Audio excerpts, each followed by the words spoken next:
apesar de eu não estar em transe mediúnico ostensivo, eu prefiro, por ser um dia de reflexão, como toda terça, a quinta igualmente, nós acabamos de ter no salão ao lado uma reunião mediúnica de enfermagem espiritual.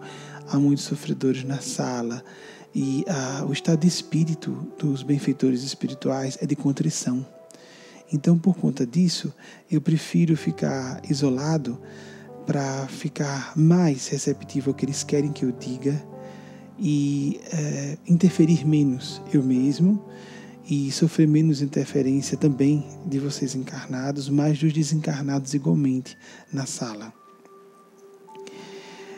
O único ponto que eles pediram que eu começasse a falar, é só isso que eu tenho em mente, é a questão de nós, por esse estado de espírito de contrição, levarmos mais a sério, sem paranoia, sem angústia, sem autoflagelação psicológica, o propósito de felicidade num sentido profundo. Ou seja, vejam que, em princípio, já soa a um paradoxo. Como nós podemos estar mais felizes num padrão psicológico de contrição? Se nós estamos mais introspectivos, se nós estamos menos alegres, esse plano físico de existência é um plano de muitas contradições, de conflitos. Sobremaneira, se nós nos colocamos a serviço do bem.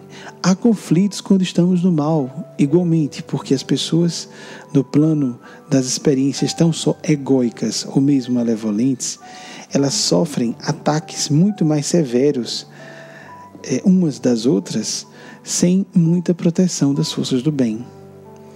Mas existe também um acirrar das forças da desagregação em direção àqueles que se decidem, ou aquelas se decidem autenticamente, ou seja, no nível profundo, emocionalmente, não só intelectualmente, como eu sei que é a proposta da maior parte de nós aqui congregados e também dos que desencarnados, boa parte estão conosco desses desencarnados com esse mesmo propósito.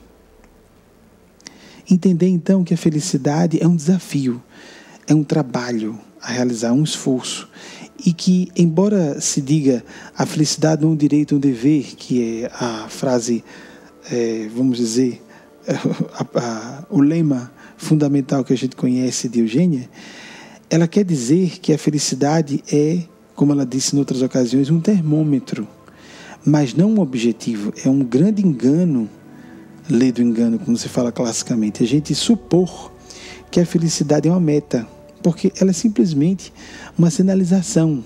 A gente não vai buscar, seria o equivalente ao uso de drogas, buscar simplesmente um estado de felicidade pelo estado de felicidade. Em diversas tradições espirituais, isso foi apontado como um dos maiores equívocos a que um indivíduo pode se confiar no processo de legítima ascese, de genuíno processo de espiritualização. Então, nos cabe entender que o nosso objetivo não é sentir o estado de graça, sentir a felicidade, mas sim nos comprometer a estarmos mais voltados para objetivos vocacionais. O que nós intuímos sejam os desígnios de Deus a respeito de nossas pessoas. Se nós realizamos em todas as áreas de nossas vidas o que a cada momento vamos intuindo deve ser feito, nós vamos alcançando aquele padrão de estabilidade. Não buscar estado de graça, vocês compreendem a diferença?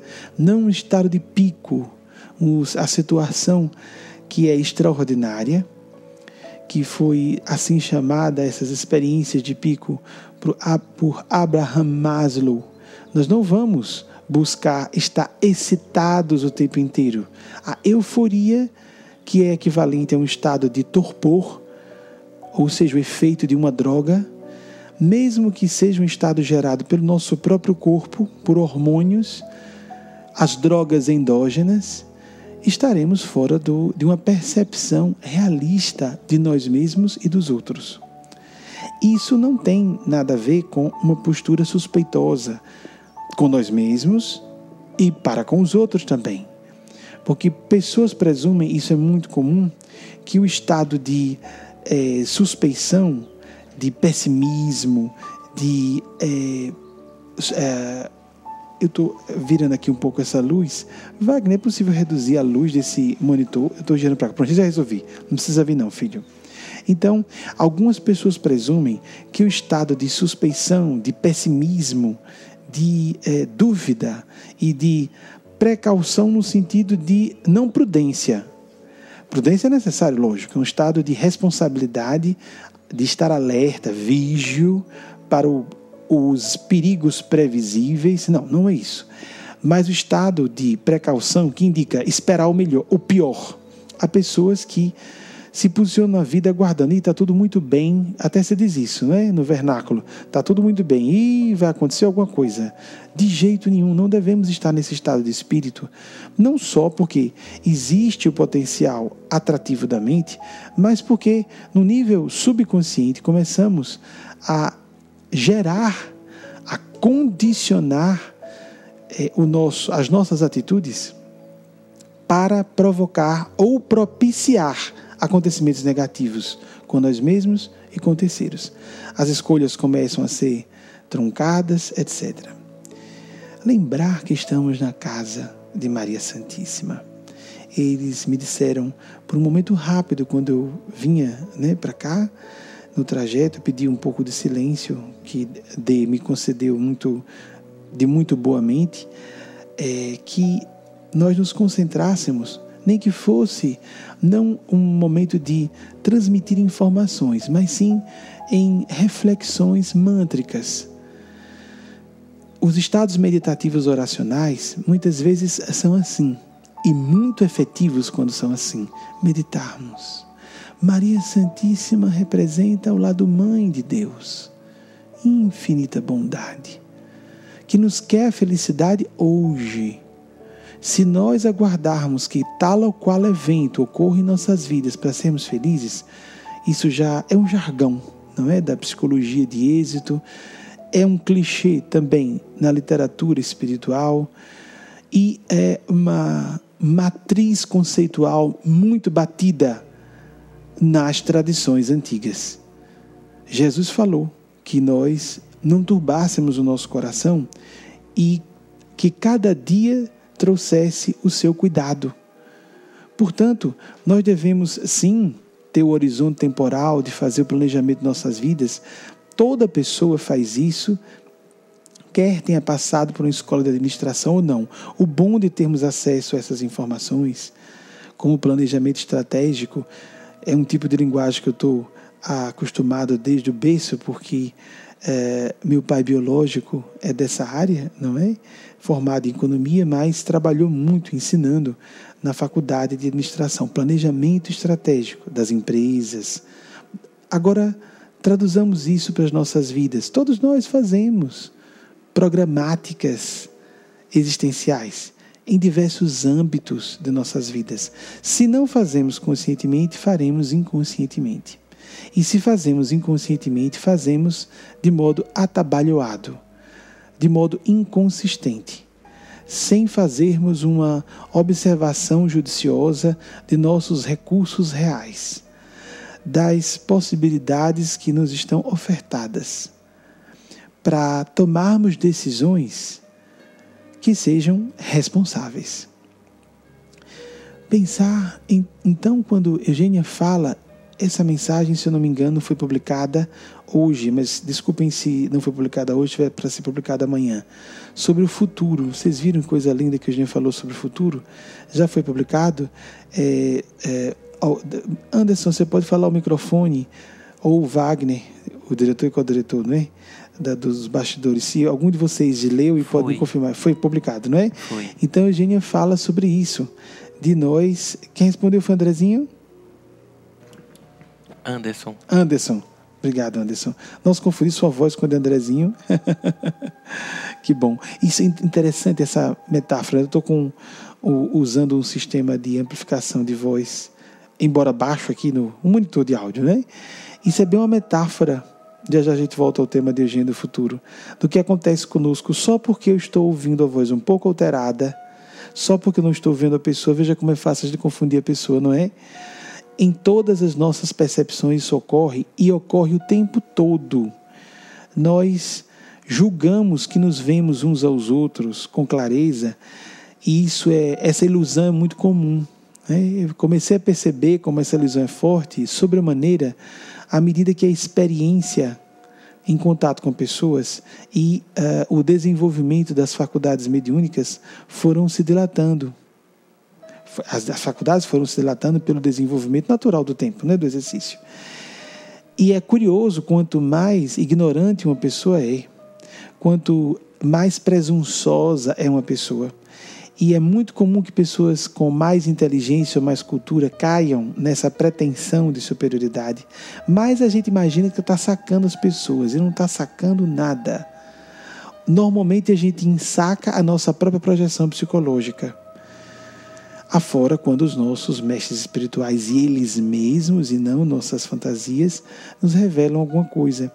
Então, é muito bom esse estado aqui, não é? Que eu não estou incorporado para poder sofrer uma falha de percepção dessa e comentar com vocês. Poderia passar batido, tá certo, foi Anderson e não Andrezinho. Não, mas espera aí, por que não aproveitar isso?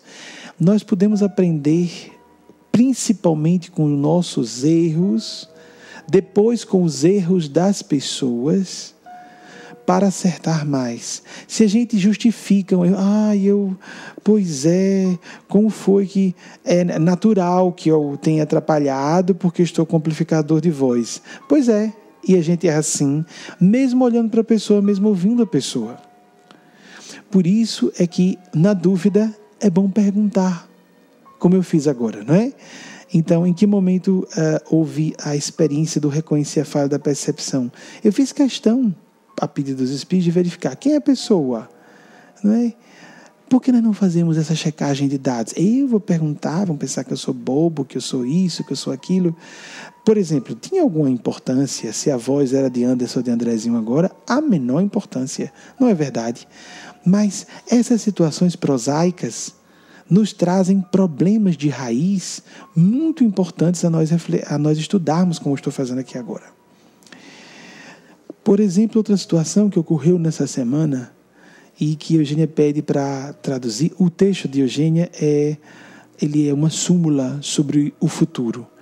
Tudo bem, façamos a nossa parte, nos planejemos, nos esforcemos, estudemos, trabalhemos, ótimo. E nos confiemos à graça de Deus, invocando-a sistematicamente. Mas o assunto que foi trazido a lume nessa semana em contato com um grupo de vocês, que são 3 pessoas de uma família biológica, e elas são muito familiares do espírito também. Muitos de vocês vivem essa felicidade, isso é uma felicidade na Terra, é uma forma de felicidade real. Real, isso não é uma felicidade ilusória. Quando nós estamos com famílias biológicas, que são espirituais, ou componentes da família biológica, mas, por exemplo, essas 3 pessoas se sentem da família biológica e da espiritual, mas elas não consideram outros elementos da família biológica, até onde eu conheço, como parentes espirituais. Então, entre si, essas 3 se sentem muito ligadas espiritualmente umas às outras, mas não têm o mesmo em relação a outros componentes de sua parentela biológica. Todos nós temos essa percepção, não é? Alguns parentes biológicos são mais ligados ao nosso campo de afinidades, outros menos. E há famílias que são compostas de verdadeiros desafetos de outras vidas encarnados, há famílias que são compostas por grandes amigos de diversas existências sucessivas. Eugênia pede para voltar mais um pouco essa questão do erro. Prestemos atenção assim, não menoscabemos os nossos erros. Um errinho pequeno não é para ficar paranoicos, mas eu perguntei a ela por que ela se estendeu tanto pedindo, não é, que eu falasse. Estendeu, quero dizer, pedindo que eu falasse, sou eu que estou falando.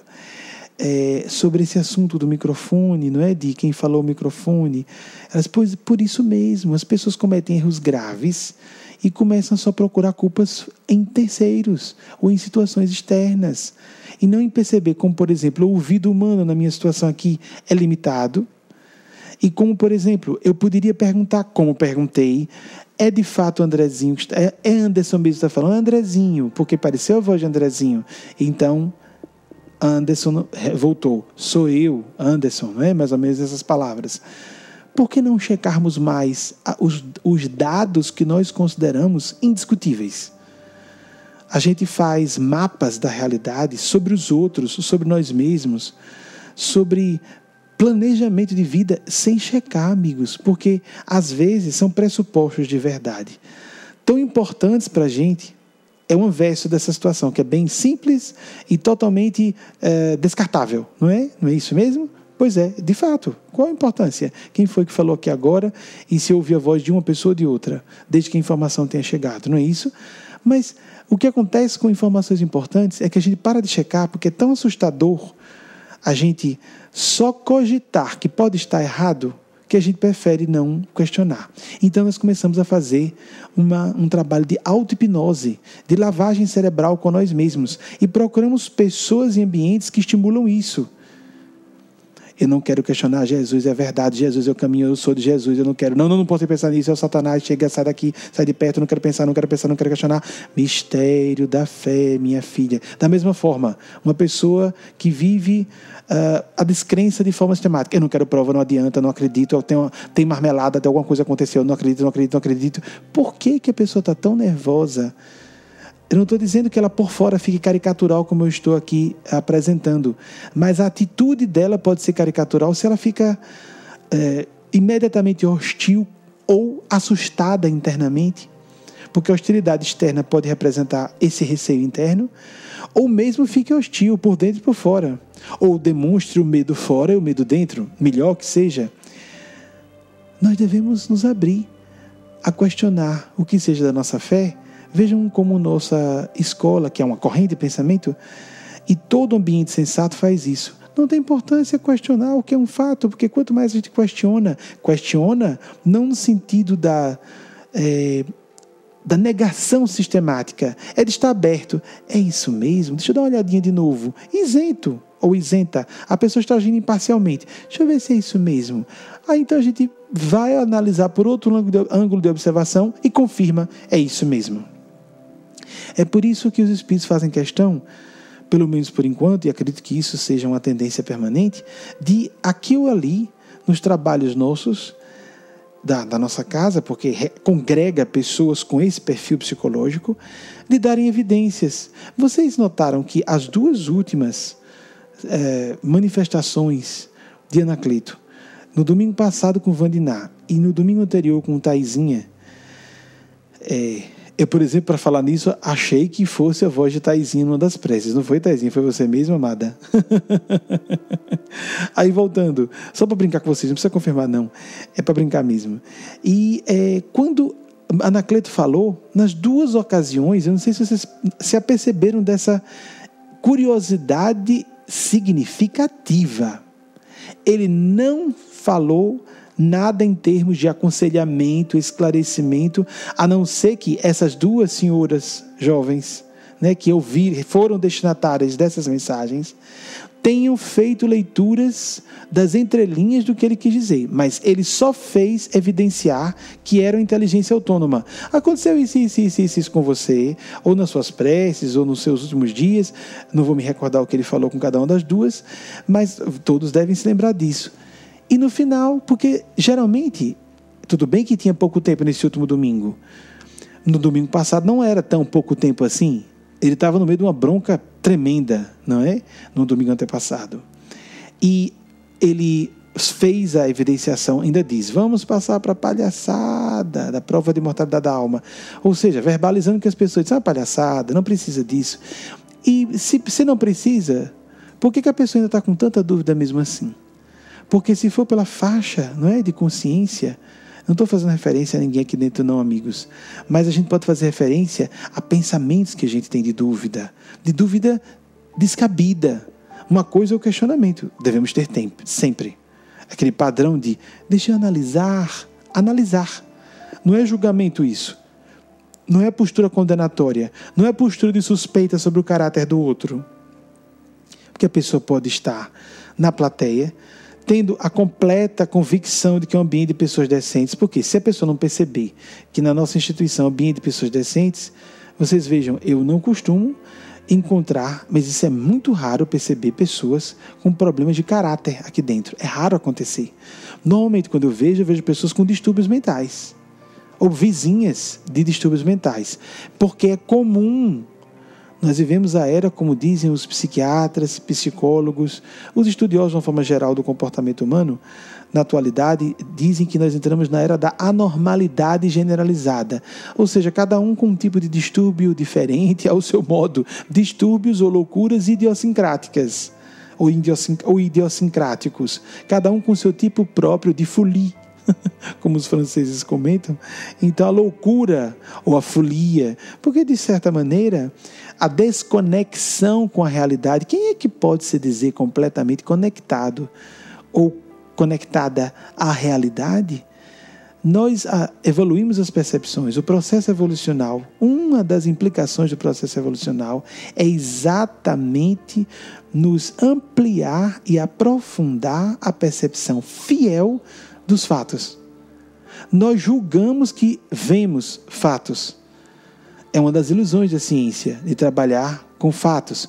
Até um certo nível desse conceito, nós podemos trabalhar com fatos, como números.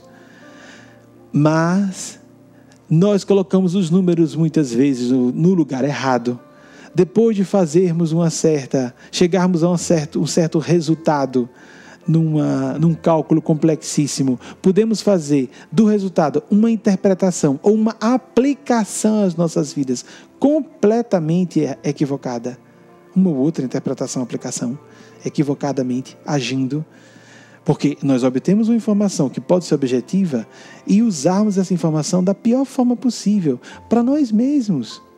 A gente sempre fica focando, não importa para os outros, não, mas para nós mesmos fica ruim esse tipo de postura mais leviana com a percepção. Então, voltando ao que Eugênia tinha falado essa semana, para essas 3 pessoas de uma família biológica e que são parentes espirituais, ela pediu para eu dizer, vocês 3 são 3 mulheres, vocês realmente são familiares do espírito. A situação foi o seguinte, eu fui fazer uma resposta a mensagens eletrônicas dessas 3 pessoas, o que eu tive muito pouca oportunidade de fazer essa semana. Essas foram das poucas que receberam. Eu estava apagando incêndio essa semana apenas, no sentido de responder e-mails, porque estava concentrado em atividades meditativas. Ninguém se estranha, já disse isso várias vezes, mas é sempre bom reiterar, porque às vezes a pessoa pode fazer uma leitura errada, dizer, Benjamin não me respondeu, será que isso é uma forma dos espíritos sinalizarem que estão aborrecidos comigo? Não, de jeito nenhum. Eu já disse, por isso que eu falo com frequência, minha sobrecarga está fora do normal e quando eu vou me dedicar a atividades, vamos dizer, naquele momento eu presumo, não, eu posso agora responder alguns e-mails e alguns torpedos. Então eles dizem, não, venha fazer isso aqui. Muito bem, só aproveitei porque estou falando dessa questão. Na hora de responder essas 3 pessoas de uma mesma família, Eugênia diz, responda às 3 de uma vez só.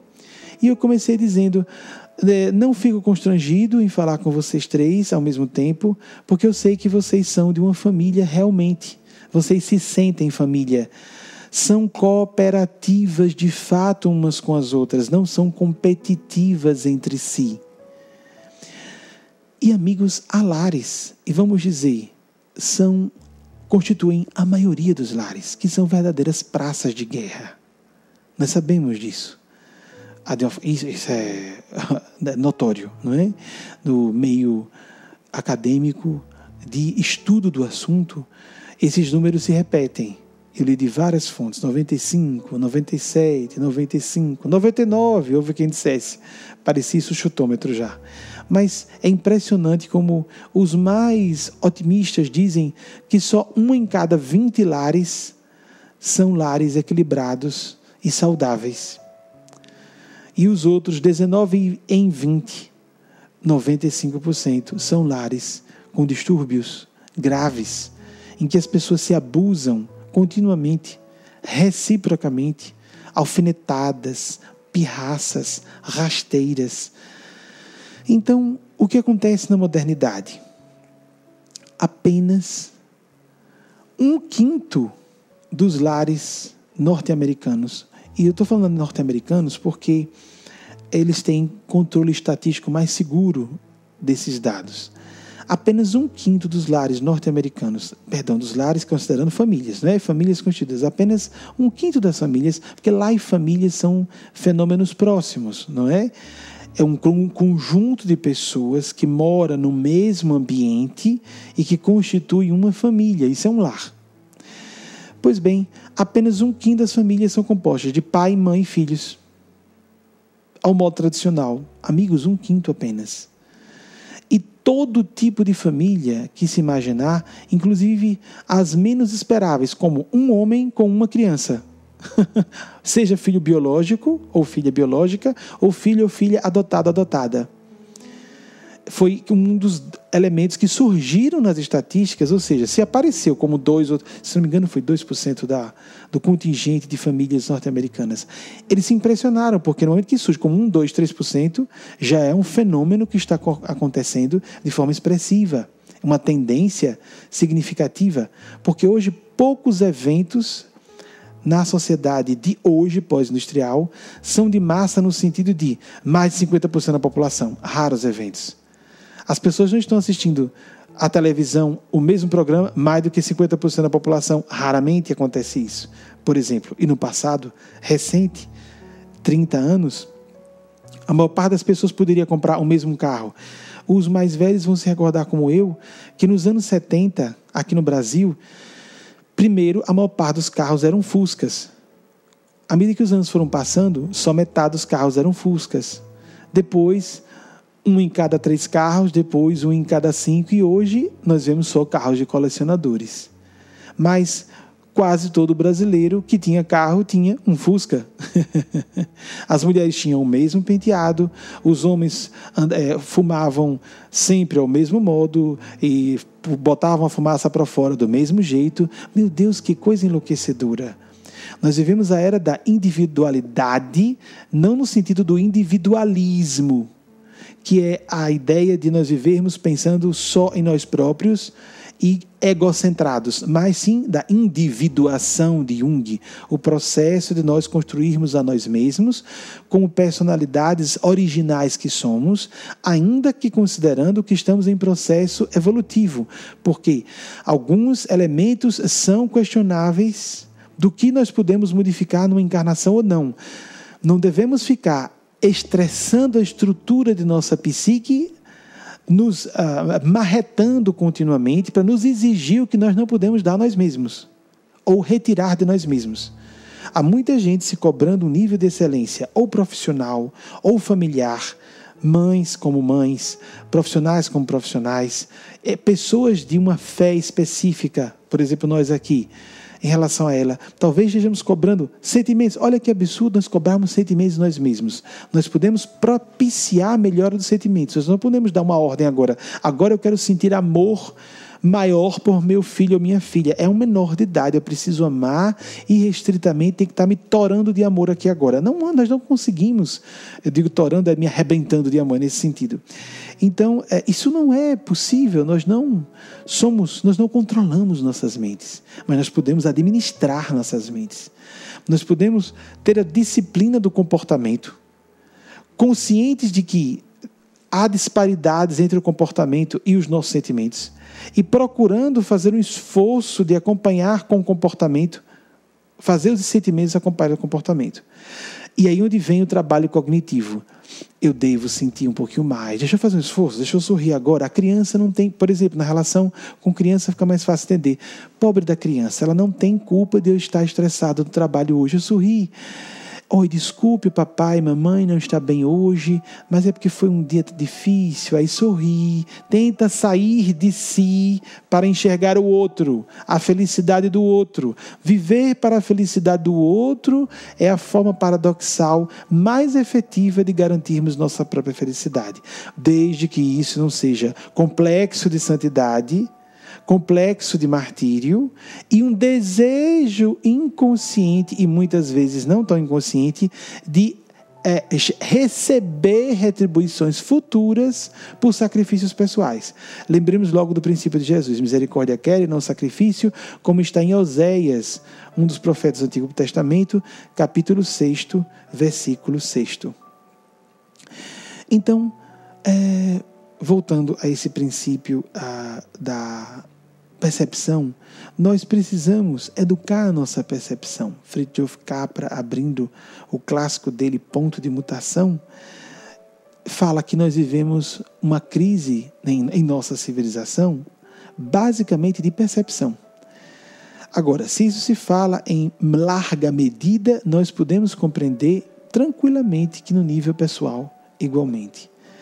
Estabelecer o essencial como essencial.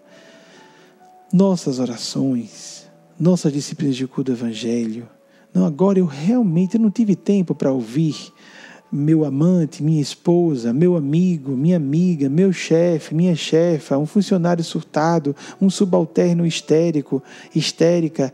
Por que eu não vou dar atenção a mim mesmo, a mim mesma, na minha necessidade de buscar o Criador, Criadora e seus representantes, suas representantes? Sendo Deus do lado feminino, Deus do lado masculino, ou quem quiser entender Deus já como abstração andrógena, porque a questão é que nossa mente tudo sexualiza, conscientemente ou não. Querendo dizer sexualizar, não é de gerar desejos eróticos ou libido, não. É de definirmos como identidade masculina ou feminina. Porque muitas pessoas que dizem que bobagem chamar de Deus ele ou ela, Deus está acima dessas coisas. Deus está, nós sabemos disso. Isso é conceitual, nós entendemos isso. A questão é quando a gente coloca Deus no sentido de um ser neutro, lá nós, em pouco tempo, logo estamos chamando de Ele. Então o Senhor sabe, não é? Pronto, o neutro do português vai para o masculino e nós começamos, seja conscientemente ou não, a nos dirigir a uma figura paternal, com todos os preconceitos que temos em relação à figura paterna, que é temível, por exemplo, para algumas pessoas, que é assustadora, quero dizer mais do que é temível, não é? Que é uma figura aterrorizante, com muito poder e que vai me fazer mal, vai me castigar. Ou então uma figura sem empatia, que eu peço ajuda e não tem misericórdia nenhuma. Então parece que a maior necessidade nossa é de nos dirigir a um Deus Mãe. Eu estou num caos, alguém diz, e pode ser a voz de muita gente mental, a aflição de muita gente. Jesus, Maria Santíssima, bons espíritos, o que é que eu faço para resolver esse problema? Ou esse conjunto de problemas?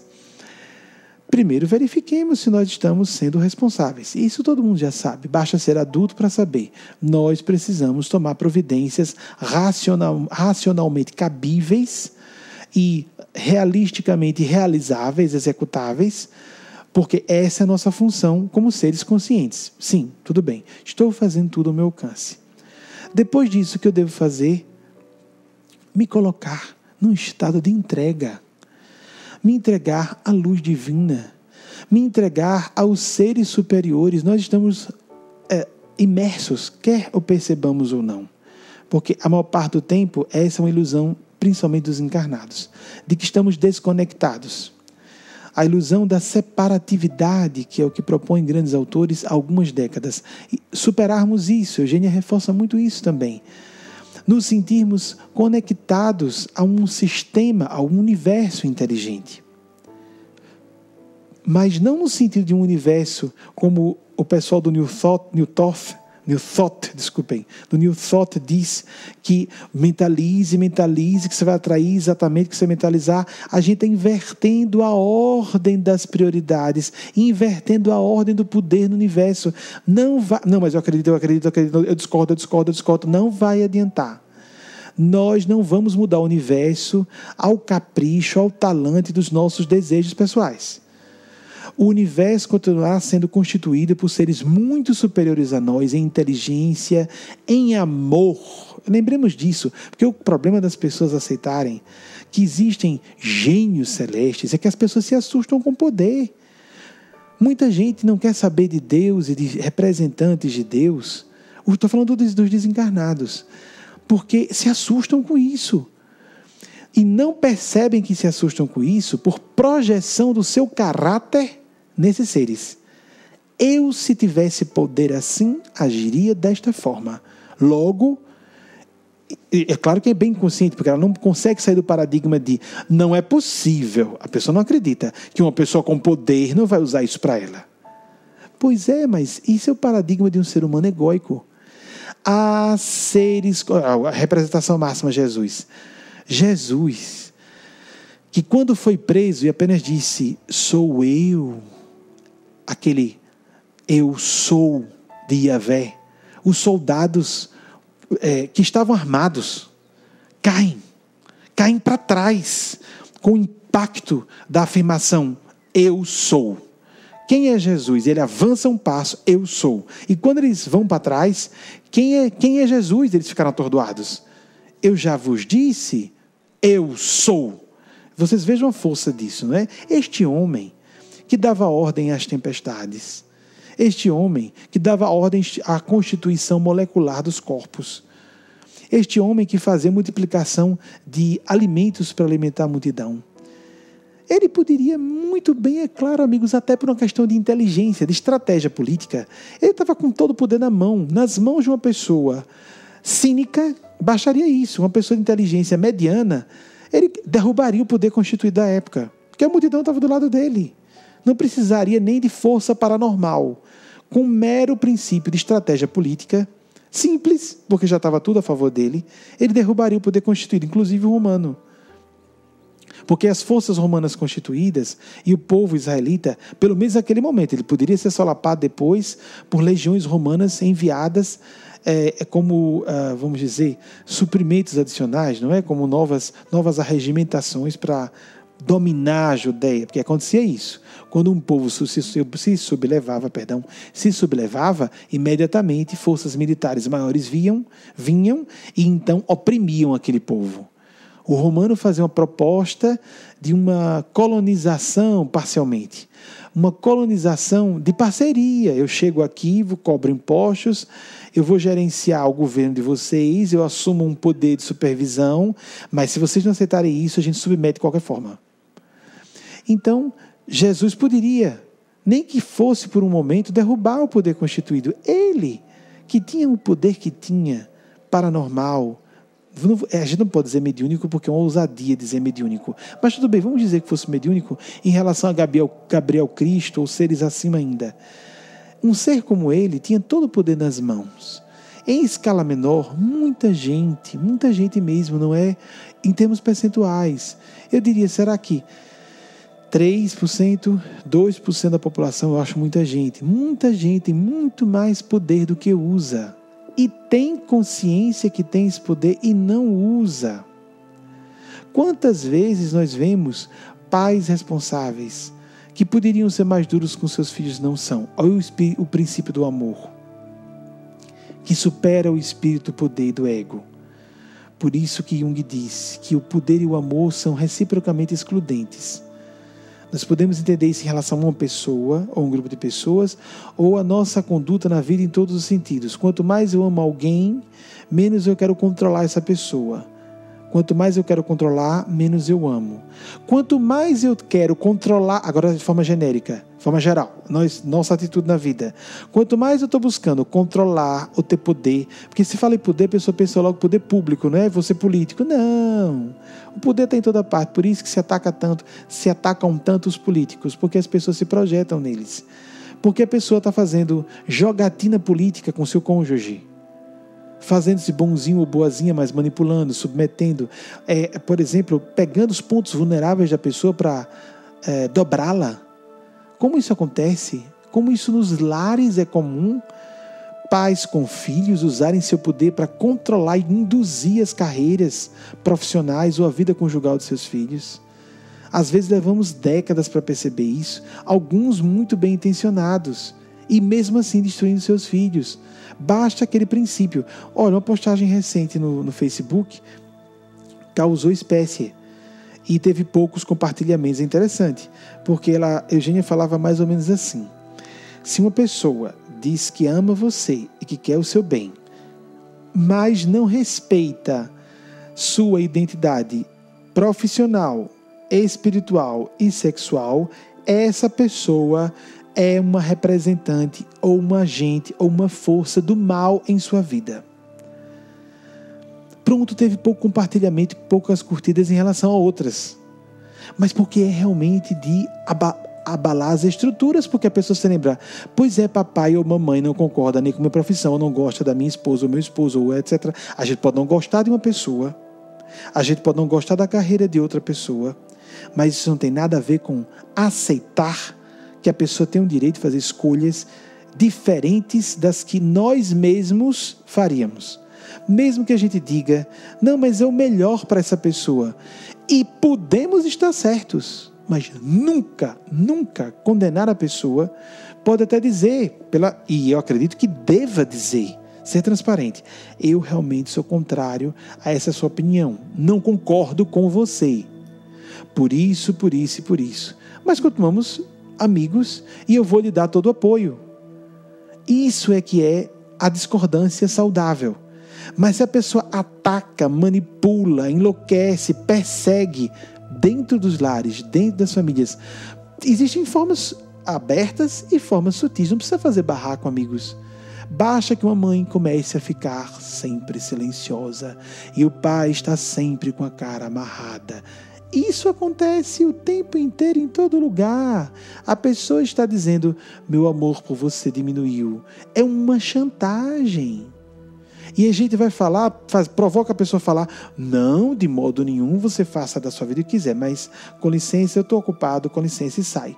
A pessoa que era amiga, receptiva, aberta, não quer mais saber da gente. E é o pai, e é a mãe, e é um irmão, e é um filho que diziam que dariam tudo, fariam tudo por nós, enquanto nós estamos submetidos ao talante da tirania dessa pessoa. Isso acontece muito, justamente quando a gente joga no inconsciente que não está desejando controlar as pessoas. A gente tem que estar consciente, poxa, porque é tão bom quando a gente ama uma pessoa, a pessoa concorda com a gente, ótimo, que melhor que seja. Mas nós temos que ter maturidade psicológica e o realismo existencial, vou colocar assim, desculpem se estiver pleonástico, mas de reconhecer que é impossível relacionamento humano, qualquer que seja, sem discordâncias. A pessoa pode discordar do nosso ponto de vista, a pessoa tem uma personalidade diferente, a pessoa tem uma idade evolutiva diferente da nossa. Nós podemos até estar à frente. E tem muita gente que justifica sua cara feia, sua cara amarrada para um filho, para um parente ou para um subalterno, porque eu estou certo e ela está errada. Pois então, se eu estou certo, eu tenho que provar a mim mesmo e ao outro, compreendendo e dando a mão mesmo assim. A não ser que seja uma atitude criminosa, imoral, antiética. Aí não tem a ver nós concordarmos, apoiarmos a pessoa, que muita gente faz isso, amigos. Prefere um filho malandrão, corrupto, um malandrão com mulheres, mas desde que seja hétero. Por exemplo, de uma forma grosseira. Ah, meu filho não me dá muita atenção, mas ele se formou em medicina. São as coisas da vida, natural, ele é muito ocupado. No instante o pai ou a mãe arranja 1000 motivos. Não, é muito ocupado, não me dá atenção. Mas veja aquele filho bem amoroso que fez pedagogia, que é muito condenado na nossa cultura hoje, não é? Aí a mãe fica entediada. O que é? Telefone de novo, tem mais o que fazer não, é? Vocês já perceberam esse tipo de postura? E a mãe tem todos os motivos para dizer, ou o pai, ou o irmão, ou o amigo, que está impaciente porque tem seus motivos para ser impaciente. Mas aquele pai, aquela mãe que está chorando e sofrendo porque o filho empresário rico e heterossexual, é natural, eu sofro com a ausência dele, mas ele é um homem muito ocupado. Aí sim, é bonito. Vocês compreendem que existe muito? E que quando a gente fica alerta para isso, amigos, eu não estou passando em direta para ninguém, não. Aqui são as pessoas que já estão conscientes desses processos e que estão se policiando, cada um no seu nível de possibilidade. É só a gente ficar alerta para a gente não sofrer isso é infelicidade. A infelicidade em nós mesmos e infelicidade nos outros. O querer a pulso ser o melhor ou a melhor numa área ou que seja. Isso é um delírio. E um delírio muito comum. Principalmente, por exemplo, entre homens heterossexuais. Mas, por isso que nós precisamos trabalhar o feminino. Há muitas mulheres intoxicadas com essa cultura da competição e do sucesso pelo sucesso. Há pessoas que são assim estruturalmente. E para poder administrarmos uma estrutura assim, temos que começar para reconhecer, eu realmente sou assim. E não dar desculpas para a gente mesmo. Não, eu sou uma pessoa... muito vaidosa, é assim mesmo. Peraí, é vaidade ou é narcisismo? A vaidade é uma coisa tão inocente. O narcisismo é uma coisa tão perigosa para a própria pessoa.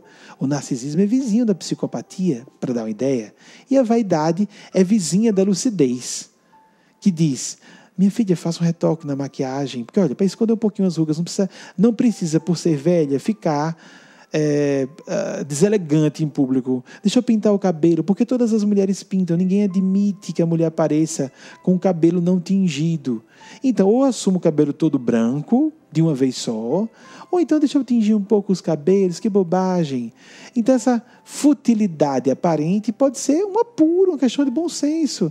Ah, meu Deus, que trabalheira, quem me dera poder deixar esses cabelos ficarem brancos aos poucos ou de uma vez. Muitas se sentem torturadas porque não expõem logo o cabelo todo branco. Já vi até alguns de vocês desabafarem sobre isso. Poucas, né? Porque algumas dizem isso, não, isso eu nem posso, isso não é nenhum motivo de eu desabafar com alguém, porque é uma obrigação moral. É quase uma obrigação moral, vocês não percebem isso? Então, uma vaidadezinha, estou falando da vaidade física, tem outras vaidadezinhas, como por exemplo... Um professor ou um profissional de qualquer área, ele tem um certo pudor no uso do idioma. Fica observando se está usando o vernáculo correto. Isso não é querer passar por melhor. É a mesma coisa que se vestir apropriadamente, tomar banho e pentear os cabelos. Existe essa vaidadezinha intelectual. Será que é vaidade mesmo? Se a gente está só observando, se não está dizendo asneira? Porque nós sabemos muito bem como isso é exigível socialmente. Uma pessoa cometeu 2, 3 errinhos de português, muitas vezes distraidamente, e parece que todo o discurso perdeu a força que tinha antes. Há pessoas muito sábias com português errado, muito errado. Gente de escolaridade baixa, e sei que todos vocês conhecem pessoas assim, que a gente ignora o português e vê, meu Deus, pérolas de sabedoria, a pessoa passando para a gente aqui de graça. E tem muita gente que a pessoa começou a falar errado, pum, desliga, aperta o botão. Essa pessoa não pode passar nenhuma informação para mim. Ela não é uma fonte segura. Nossa, como nós temos esse preconceito em relação à ignorância, no sentido de instrução formal. Eu comentei alguma coisa sobre isso na palestra dia 12 de maio. Quando, por exemplo, eu vou ouvir esse nordestino falando, quanta gente no Sudeste ou no Sul do Brasil aperta o botão e literalmente desliga o canal da internet, não vou ouvir mais vídeos desse rapaz. A pessoa não vai dizer isso para ela. É porque é nordestino. Não, ela não diz muitas vezes isso, não. Quem diz é porque é nordestino é uma pessoa bem bronca e limitada. Ela diz, não, eu não fui muito com a cara dele, eu estou achando ele... Não sei, ele está gesticulando muito, não é? Não, é só porque o sotaque não é do Sudeste. Aí a pessoa considera, a prioristicamente, ou seja, sem uma avaliação lógica, sensata, que a pessoa não tem condições de orientá-la. Nós fazemos isso. Às vezes com gênero, nenhuma mulher pode me orientar. Ponto. E isso está lá no inconsciente, e a pessoa nem percebe. Nenhum homem é digno de confiança. Coloquei no inconsciente, acabou-se. E cadê? Nós temos que recuperar essas hipnoses e auto-hipnoses, porque só entraram porque a gente também aceitou. Eu digo, entraram no inconsciente. Nós temos que botar isso à tona. Tornar consciente o que está inconsciente para não sermos governados por isso. Porque se fica inconsciente, a gente fica, não é isso não. Nossa, mas que moça arrogante, não é? Pretensiosa, me dando conselhos sem eu pedir. E no fundo mulher não é digna de confiança, não ouça mulheres. Mulheres, você já sabe, são todas falsas. Você sabe quantos homens pensam isso e quantas mulheres pensam isso de mulheres? Querida, hello, em mulher não se confia. Amiga mulher, você sabe como é, não é? Basta aparecer uma no meio, as duas se engalfinham. Amigos, amigas mulheres, quando são amigas mesmo, se tornam irmãs, dispostas a tudo, uma por outra. Basta dizer, por exemplo, por que existe essa demonização da sogra em relação... Por que homens, principalmente, demonizam a sogra e não mulheres? Porque essa piada com demonização da sogra tem parte mais de homens. Há quem discorde disso. Mas no campo do humor, a piada sempre foi mais severa com o homem reclamando da sogra. Porque se duas mulheres com uma mãe e uma filha muito harmônicas forem desafiadas nesse laço por um homem, não importa se o marido da mãe, mesmo o pai da moça, ou o esposo da moça, da filha, mesmo que seja pai dos netos dessa mulher mais velha. Ou seja, a união delas está acima de qualquer ligação com homens. Então, quando são muito amigas, mulheres, são irmãs na mais plena acepção da palavra. Homens tendem, numa forma geral, a viverem amizades como irmãos. Mas, por exemplo, irmãos, mas tudo bem, cara, estou viajando porque surgiu uma oportunidade de negócio lá longe. Se vira aí, eu sei que você vai se virar. Tudo bem, até logo aí. Estou aí, tuas ordens, tal, aí. Tchau.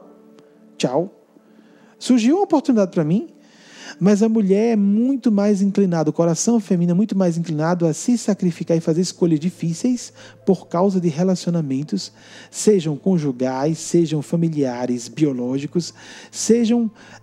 por exemplo, algumas pessoas dizem, eu não saio de Aracaju por nada, mesmo que eu perca oportunidades profissionais, por causa do salto quântico. Eu não acho necessariamente isso certo não, amigos. Algumas pessoas eu pus para fora, saia de Aracaju. Teve um no consultório que eu fiquei mais de 1 hora e quando eu voltava, o que você está fazendo aqui em Aracaju ainda? Porque havia, e nesse caso, era um relacionamento conjugal muito sério, que eu entendia que... Eu estava falando com um rapaz a respeito de um relacionamento conjugal que estava na Europa. Eu disse, rapaz, uma mulher, um relacionamento heterossexual. O que é que você está fazendo em Aracaju? Mas o salto quântico, o que é que você está fazendo aqui? Leve o salto quântico para lá. Era um desafio. Ele teve dificuldade de fazer isso, mas ele foi para a Europa à base de eu quase chutá-lo daqui. Porque tinha outras questões em jogo que eu sabia importantíssimas para ele, que aqui não cabem ser minudenciadas. Muito importantes para ele. Então, raramente eu sou tão claro assim em apresentar uma opinião. E a pessoa pode filtrar, eu estou dando minha opinião, né? Não falei em nome dos espíritos isso. Quando eu estou sendo mais enfático desse modo, eu geralmente falo em meu nome mesmo, né? Que se já é raro eu falar, imaginem vocês os espíritos. Então, amigos, amigas, agora, saindo disso aí, vocês podem discordar, não tem importância não, de se mulheres são mais unidas ou homens. Vamos dizer, em alguns aspectos, os homens são mais harmônicos e cooperativos, em outros, as mulheres. Quais são as famílias mais unidas? Observem, famílias com muitas mulheres. Podem observar.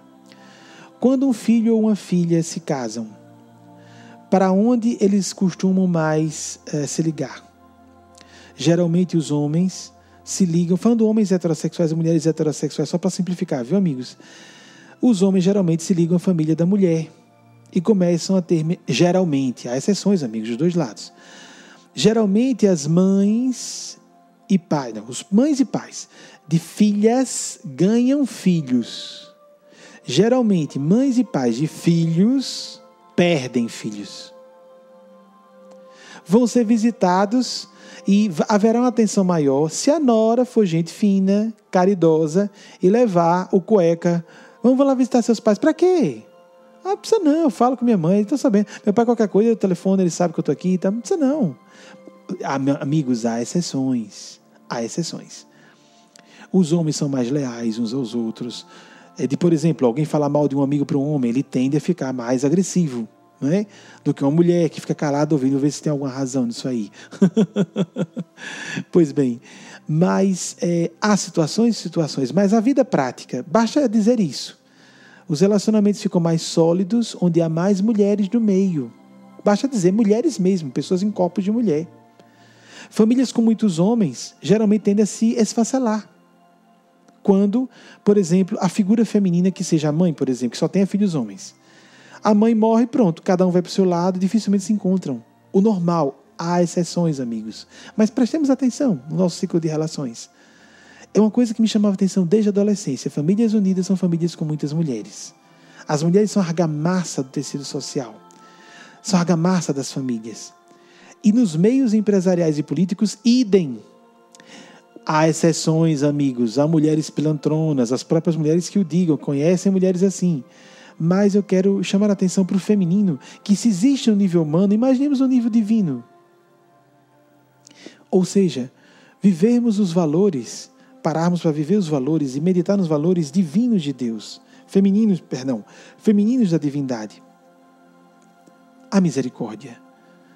Ou seja, amar por causa dos meus defeitos e não apesar dos meus defeitos. Isso aí é generosidade.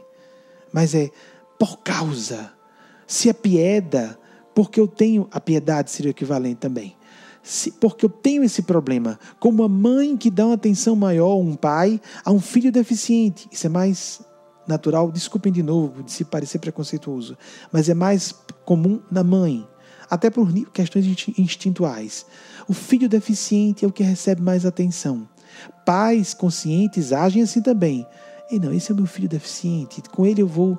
Então dá uma bronca, dá uma dura com o filho que é o mais inteligente, que é o mais maduro, que é o mais... O que tem condições de reagir até positivo, reagir até para se defender, se o pai estiver sendo excessivo na reprimenda, e também se defender e reagir positivamente na conduta. Com o filho deficiente ou a filha deficiente, o pai ou a mãe costumam ter mais cuidados. Sejam cuidados porque fica no pé, atento, preocupado, preocupada, seja porque dá mais amor realmente. Imaginemos se isso existe no nível humano, imagine Deus como um ser todo amor, assim como tem todas as virtudes ao infinito, que é a forma de nós compreendermos melhor, como Deus cuida de nós, como Deus mãe quer que nós... Deus não quer nos castigar por nossos defeitos, mas Ele vai deixar a gente sofrer a consequência dos nossos defeitos. Então eu vou aprontar, que Deus me perdoa depois. Perdoa, porque Ele vai continuar amando, ou ela vai continuar nos amando. Mas Ele não é uma mãezinha, não é uma mãezinha viciosa, a mãezinha que é super protetora, que é tendenciosa em avaliar seus filhos, meus filhinhos, não, eles podem aprontar tudo, eu vou apoiar sempre. Não, Deus também, Deus é amor lúcido, não amor humano, idiotizado, alienado, desequilibrado. Então, Deus vai ser aquela mãe por excelência, como muitas mães humanas já são. Imaginemos Deus, ou pais humanos são, imaginemos Deus. Então, usamos essas metáforas para a gente compreender o nível de sentimentos. Deus vai deixar eu sofrer as consequências dos meus defeitos, dos meus malfeitos, para que eu aprenda, a não ser que eu comece a me esforçar tanto, realizando a virtude que me falta, concretizando em minha vida os feitos do bem que eu preciso realizar para me ressarcir pelas minhas lacunas ou maus feitos, dessa vida ou de outra. Então, nós precisamos... Assim, pode haver um acréscimo da misericórdia divina, como dizia Chico Xavier, ou uma comutação de karma. A pessoa começa a pagar o mal com o bem, fazendo o bem, não dizendo, mas Deus vai me perdoar, eu posso continuar aprontando que Deus me perdoa. Deus perdoa sempre, Deus é amor. Então não usemos uma virtude de Deus, entre suas infinitas virtudes, para justificarmos nosso relaxamento, que a gente quer fazer com Deus, aquela mãezinha amorosinha no sentido humano, piegas e idiotizado, que é muito interessante para o ego humano, que quer controlar. Eu choro para mamãe, eu choro para papai, ele fica com pena e volta atrás. Deus não volta atrás, nem fica tocado de piedade, no sentido de fiquei com peninha, coitadinho, coitadinha. Deus não tem pena de ninguém, Deus tem piedade plena. É diferente. Está precisando sofrer mais, está se sentindo vítima, aprontou e está chorando, ou chorando se sentindo vítima, chorando e não se sentindo, eu preciso reagir, não é? Então por isso que a gente diz às vezes, não é? Olha como existe um nível humano para encerrar. A gente dizer, aquelas lágrimas não me tocaram. A pessoa chorou, meu Deus, se eu não consegui me comover um momento. Porque a pessoa está chorando por si, porque está querendo dobrar, porque está esperneando. É uma criança interior esperneando. É uma dor real às vezes. A pessoa não está simulando não, mas é uma dor safada. É uma dor que não tem base moral. É uma dor que está sendo destrutiva para a própria pessoa. Não é querendo dizer só que ela está tentando nos manipular, não. Ela está fazendo escolhas negativas para ela própria. Prefere se sentir vítima a verificar quais são os seus erros, que estão atraindo pessoas com determinados padrões, para ver o que eu posso mudar na minha conduta para que isso não torne a acontecer. Porque as pessoas fazem conosco o que nós autorizamos ou o que nós atraímos porque merecemos e precisamos.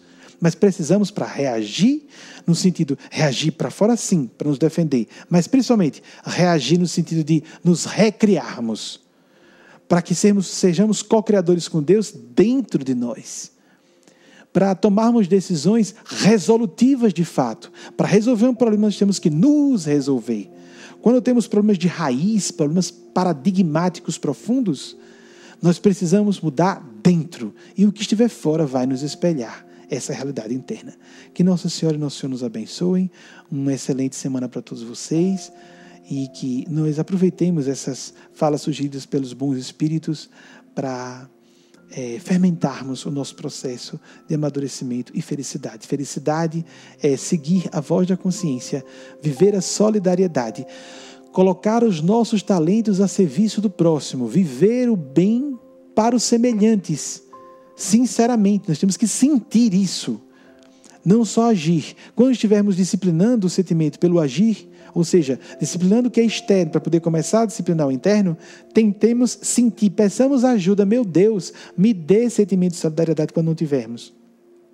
Ou quando estivermos num mau dia, porque somente pela bondade, pelo caminho da bondade, com racionalidade, para não haver excesso de um lado ou de outro, nós podemos entrar numa rota segura de felicidade. Muita paz para todos. Até quinta-feira ou domingo, se Nosso Senhor e Nossa Senhora permitirem.